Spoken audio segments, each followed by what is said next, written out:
తెలంగాణలో కొత్త ప్రభుత్వం ఏర్పడి నెల రోజులు కూడా కాకముందే రాజకీయ వేడి రాజుకుంది. తొలి అసెంబ్లీ సమావేశాలలోనే మాటల యుద్ధం తీవ్ర స్థాయిలో జరిగింది.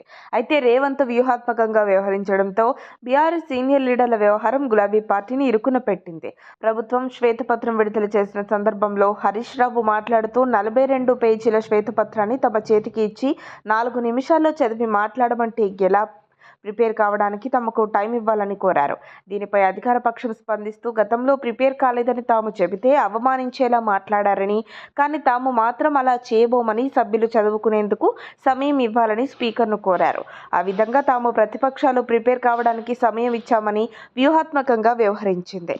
ఇక విద్యుత్ ఒప్పందాలన్నిటిపై జ్యుడిషియల్ ఎంక్వైరీ వేయాలంటూ మాజీ మంత్రి జగదీశ్వర్ రెడ్డి డిమాండ్ చేయగా వెంటనే సీఎం న్యాయ విచారణకు ఆదేశించారు. దీంతో జగదీశ్వర్ రెడ్డి సెల్ఫ్ గోల్ అయ్యారా అనే వాదన వినిపిస్తోంది. నిజానికి గత ప్రభుత్వ హయాంలోని వైఫల్యాలను వెలికి తీసేందుకు ఇలాంటి అవకాశం కోసం ఎదురు చూస్తున్న ముఖ్యమంత్రి రేవంత్ రెడ్డికి జగదీశ్వర్ రెడ్డి ఛాలెంజ్ ఓ మంచి అవకాశంగా మారిందనే చర్చ జరుగుతోంది. ఇక కడియం శ్రీహరి వంటి వారు కాంగ్రెస్ ప్రభుత్వం త్వరలోనే కూలిపోతుందని చేసిన వ్యాఖ్యలు బీఆర్ఎస్ను విమర్శల పాలు చేయగా, దానం నాగేందర్, మల్లారెడ్డి వంటి నేతలు రేవంత్ రెడ్డిని ప్రశంసలతో ముంచెత్తడం రాజకీయ వర్గాల్లో ఆసక్తిగా మారాయి. ఇదే సమయంలో బీఆర్ఎస్ విమర్శలపై గత ప్రభుత్వ విధానాలనే తమ బలంగా మార్చుకోవాలని రేవంత్ రెడ్డి సర్కార్ భావిస్తున్నట్లు అర్థమవుతోంది.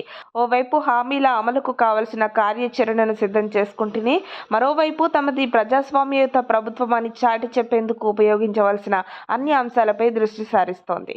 అధికారంలోకి వచ్చిన వెంటనే ప్రగతి భవన్ కంచెను తొలగించడం, సెక్రటేరియట్లోకి ప్రతిపక్షాలకు అనుమతి ఇవ్వడంతో పాటు ప్రజావాణి ద్వారా సీఎం, మంత్రుల ప్రజల సమస్యలు తెలుసుకునేలా ఏర్పాట్లు చేసుకోవడం వెనుక గత ప్రభుత్వం ఎక్కడైతే విఫలమైందో అక్కడ మరింత బలపడేందుకు ప్రయత్నిస్తుందనే వాదన వినిపిస్తోంది. తమ సమస్యలను చెప్పుకునేందుకు ముఖ్యమంత్రి అపాయింట్మెంట్ దొరికేది కాదని ఉద్యోగులు, సొంత పార్టీ నాయకులే ఆవేదన వ్యక్తం చేసిన సందర్భాల నుంచి తమ ప్రభుత్వంలో అటువంటి ఇబ్బందులు ఏవీ ఉండవని రేవంత్ రెడ్డి సర్కార్ చెప్పే ప్రయత్నం చేస్తోంది. మరిన్ని అప్డేట్స్ కోసం మా కాయ్ టీవీని సబ్స్క్రైబ్ చేసుకోండి. మా వీడియో కనుక మీకు నచ్చినట్లయితే లైక్ చేయండి, షేర్ చేయండి. మీ విలువైన అభిప్రాయాలను కామెంట్ బాక్స్లో తెలియజేయండి.